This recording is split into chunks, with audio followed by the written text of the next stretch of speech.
Vamos a tener dos clases de monopolio natural.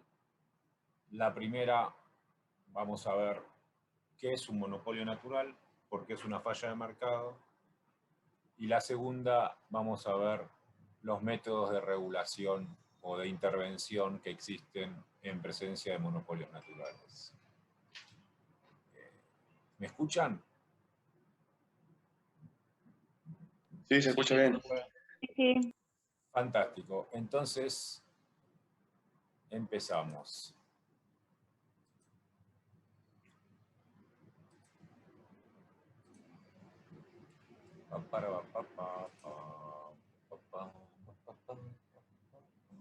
Dale.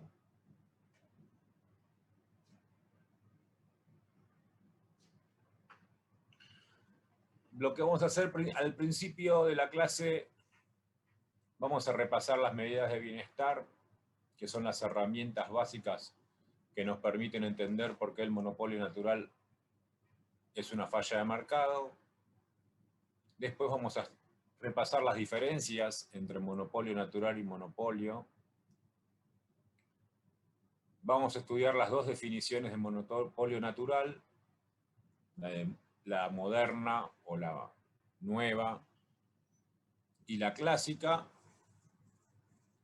Y por último vamos a repasar tres conceptos relacionados con los monopolios naturales, que son el monopolio natural fuerte, el monopolio natural débil y lo que se llama monopolio multiproducto.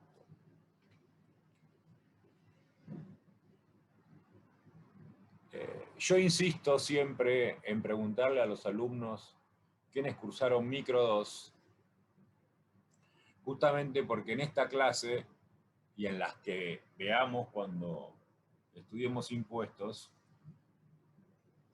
son las dos clases o los dos temas en los que más necesitamos tener fresquita toda el herramental microeconómico. En realidad son conceptos que estudiamos en Micro 1, pero como el conocimiento tarda en sedimentarse, como me explicó a mí hace muchísimos años, cuando yo era estudiante un amigo, ya cuando uno termina Micro 2, por más de que lo haya visto en Micro 1, no hay dudas que tiene estos conocimientos incorporados. Los economistas construimos una medida de bienestar, o dos medidas de bienestar, que llamamos excedentes, ¿no? El excedente del consumidor y el excedente del productor. El excedente del consumidor es una medida que, como su nombre lo indica, intenta medir para una situación de equilibrio en un mercado cuál es la ganancia de bienestar que disfrutan los consumidores por ese precio de mercado. Gráficamente es muy fácil de entender el concepto. En esta diapositiva vemos un triángulo.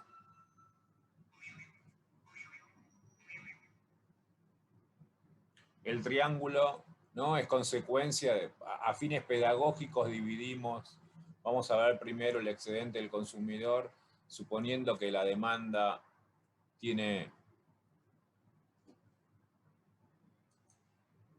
está pendiente, o sea, tiene pendiente igual a 0, mercado completamente elástico, solo para que quede definido por el punto de equilibrio el excedente del consumidor y no haya excedente del productor, para que después relajemos ese supuesto e incorporamos el excedente del productor. La idea es muy sencilla, como ustedes saben. La curva de demanda de mercado, que es la suma de la curva de demandas individuales, como repasamos hace dos clases cuando vimos bienes públicos, la curva de demanda de cada individuo muestra la disposición al pago por consumir un bien. La suma de las demandas individuales muestra la suma de las disposiciones al pago para consumir un bien. A un precio de equilibrio, por ejemplo, el que está marcado acá, lo que muestra este gráfico, que hay una serie de individuos que están dispuestos a pagar, o que estarían dispuestos a pagar más que el precio de mercado, porque la valoración que hacen de ese consumo que pueden realizar es superior al precio de mercado, al costo de producir el bien. Por lo tanto, esa diferencia, la diferencia entre la disposición al pago y el precio de mercado, es una medida de ganancia, porque los tipos están dispuestos a pagar un precio, por ejemplo, como este, y por las condiciones de mercado terminan pagando un precio mucho menor. Por eso llamamos a esto, a ver si,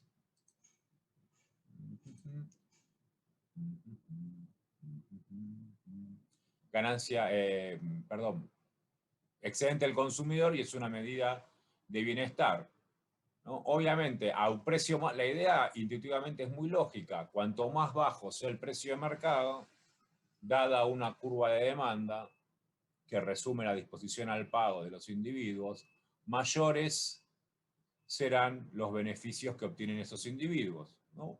Porque la diferencia es mayor.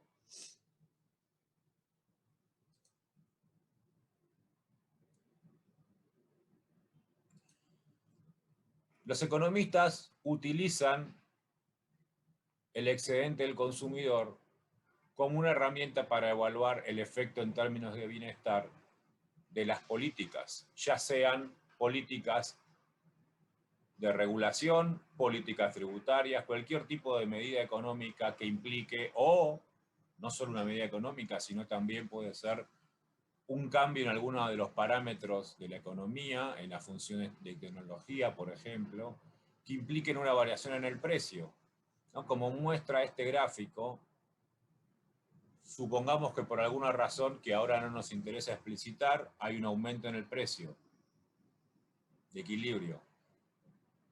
Aumentó el costo. En 1973, 1976, sube el precio del petróleo a nivel internacional. Por lo tanto, sube el costo de producción de aquellos bienes que tienen al petróleo o a los derivados del petróleo, o un costo de logística, un componente de logística muy alto. Y entonces, ¿qué nos muestra este gráfico? Algo muy obvio: sube el precio, si sube el precio la cantidad de equilibrio de mercado se reduce, pero lo que les quiero mostrar es que quedan determinados dos excedentes del consumidor. El excedente del consumidor correspondiente al equilibrio 1 y el excedente del consumidor determinado por el equilibrio 2. El excedente 2 está rayado en rojo, en rayas horizontales. El excedente 1 está rayado en negro, en rayas oblicuas. ¿Alguien tiene alguna pregunta hasta acá o sigo así rápido? No, perfecto. Fantástico. Entonces, disculpen, una forma de ver el efecto en términos de bienestar del aumento del precio es comparar los dos triángulos. A mayor diferencia entre los dos triángulos, mayor pérdida de bienestar debido al aumento de precio.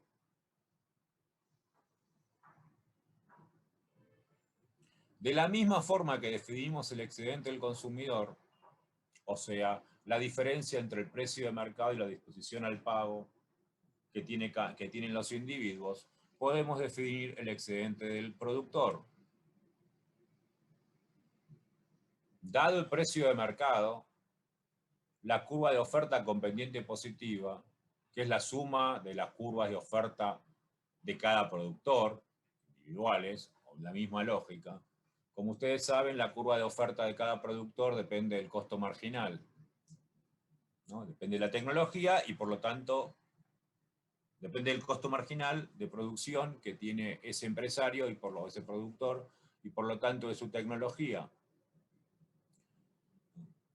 Y de nuevo, la curva de oferta de mercados nos muestra los costos de producción que tienen todos los productores.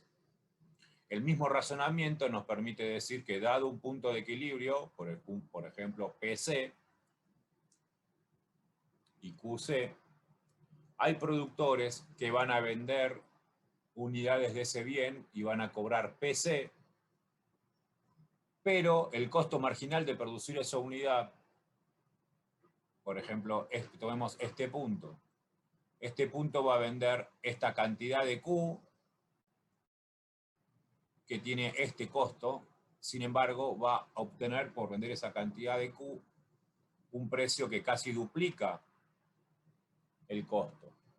Por lo tanto, con la misma lógica que definimos el excedente del consumidor, podemos definir el excedente del productor. Es la ganancia que obtiene el productor por la diferencia que existe entre el precio de mercado y sus costos.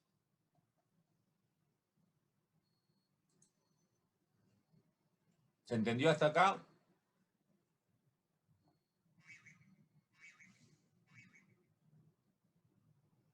Sí, sí. Fantástico. Entonces ahora lo que hacemos es utilizar estas herramientas para entender por qué el monopolio es un problema en términos de bienestar.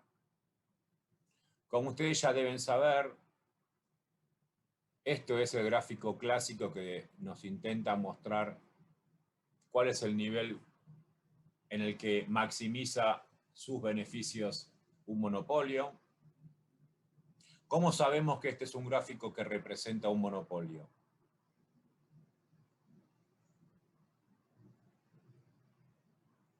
¿Quién sabe?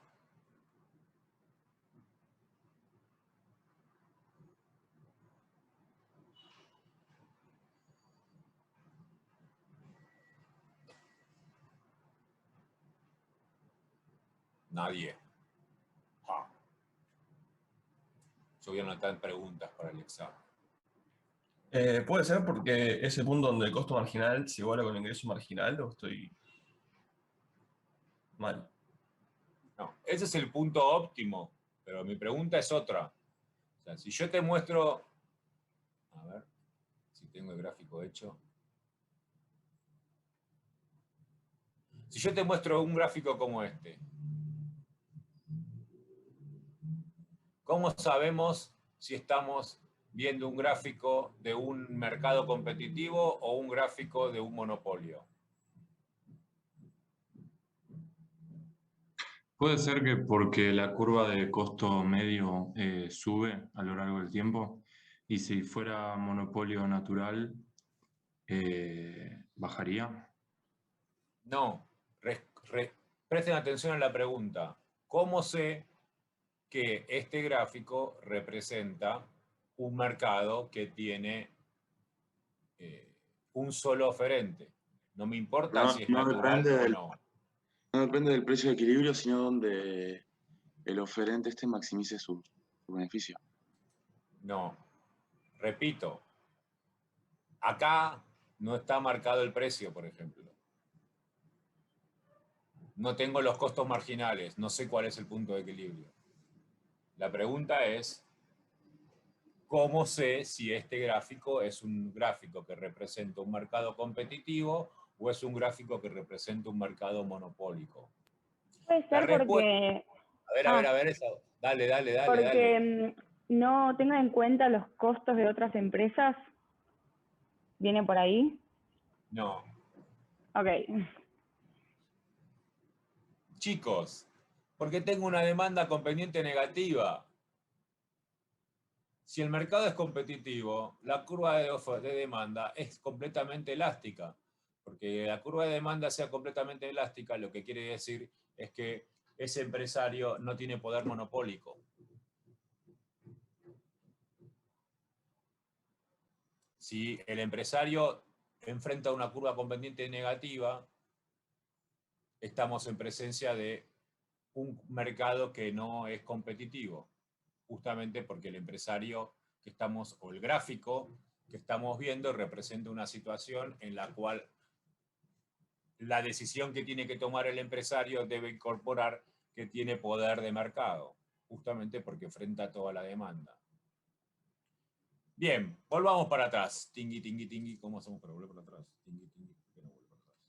Quiero volver para atrás. Entonces, acá tenemos, ahora sí, en este gráfico, que es el gráfico de un mercado monopólico, tenemos dos puntos de equilibrio, el punto M y el punto C. El punto M, como alguien de ustedes me dijo, es el punto que corresponde al nivel de producción en el cual el ingreso marginal se iguala al costo marginal. El punto C es el punto que corresponde al nivel de producción en el cual el costo marginal se iguala al precio. Como ustedes saben, no casualmente esos puntos se llaman M y C. M es el punto eficiente para el productor, C es el punto que garantiza un óptimo de Pareto, ¿no? En C el precio es igual al costo marginal, en M el ingreso marginal es igual al costo marginal. Entonces, cuando nosotros tenemos que estudiar si un monopolio es o no es un problema, lo que estamos estudiando en realidad es si la pérdida de bienestar, que se puede analizar comparando M con C, es significativa o no es significativa, ¿no? Si ustedes recuerdan, esos dos triángulos no son otra cosa que los excedentes. Profe, disculpe, tengo una consulta para hacerle con eso. Sí, Usted recién acaba de decir que, bueno, el equilibrio de competencia perfecta es un equilibrio paretiano, ¿no? Pero el de monopolio sí. también no lo sería, porque, o sea, técnicamente si vos le querés dar como mayor beneficio al consumidor, le estás restando beneficio al monopolista. Entonces, en ese caso es como no podés mejorar las cosas sin desmejorar a otro. No sé si me explico.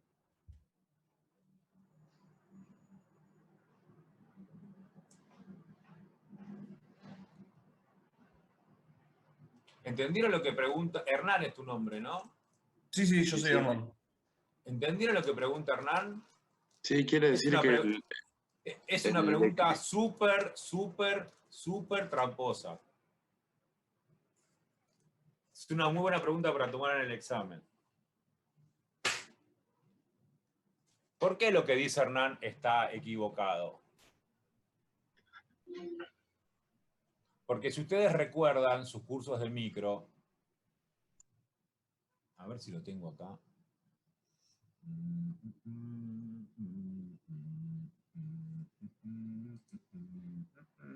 Déjeme un minuto.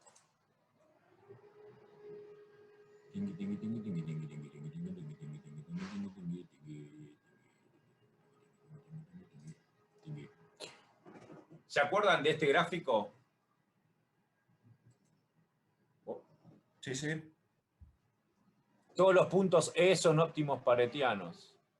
Lo que yo no les dije, igual ustedes ya lo saben porque lo estudiaron en micro, es que los puntos E, en realidad no lo dije porque no sé dibujar, porque esto es, si fuera un pizarrón sería más sencillo. Ustedes saben que existe una línea desde el punto de vista teórico que sale de A y llega a B y pasa por todos los puntos E, ¿no? En el libro, en el texto que ustedes tienen para leer, seguro que está explicitado ese punto. Cada caja de Edgeworth contiene lo que nosotros llamamos curvas de contrato en la teoría del consumidor. La curva de contrato es el conjunto de puntos óptimos de Pareto. ¿Dónde está la trampa? Lo pregunta que hizo Hernán. Si ustedes prestan atención, Hernán me dijo, che, pero nosotros podríamos, si nosotros queremos mejorar la situación de los consumidores, tenemos que empeorar la situación del monopolista, ¿no? Entonces me dice, si mejoro uno, empeora al otro. Entonces estoy en un óptimo de Pareto. La trampa está en que el concepto de óptimo de Pareto no mezcla las dos teorías. Tenemos el óptimo de Pareto en la teoría del consumidor y tenemos el óptimo de Pareto en la teoría de la producción. O sea, dicho de otra forma, tenemos óptimos de Pareto en una caja de Edgeware en la cual dibujamos curvas de indiferencia, y tenemos un óptimo de Pareto en la cual dibujamos isocuantas. O sea, cuando yo digo óptimo paretial es una situación en la que solo se puede mejorar a un individuo a costa de empeorar a otro individuo, esos dos individuos son consumidores. Porque este gráfico, A y B son consumidores. Porque por eso estamos viendo lo que les pasa en términos de sus curvas de indiferencia.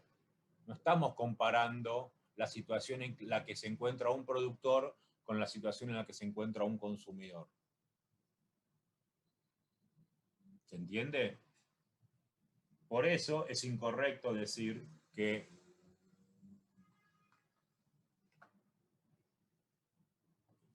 estamos acá en un óptimo de Pareto. No podemos comparar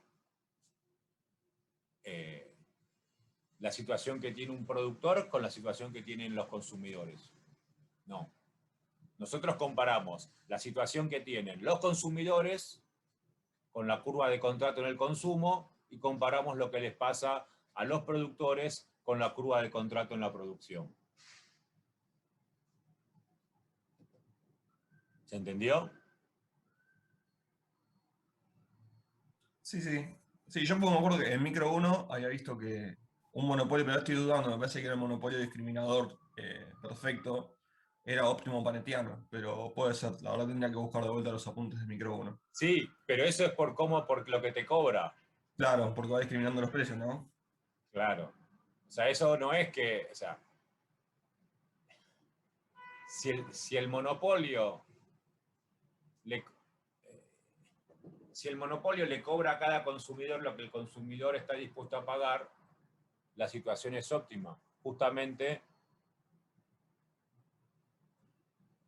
porque cumple esa condición. La única diferencia que ese monopolio es la diferencia entre el punto óptimo de un monopolio discriminador y el punto óptimo de un mercado competitivo es distributiva. En ese caso es el productor monopolio el que se queda con todos los beneficios. Porque si yo le cobro, ¿no? Si en un gráfico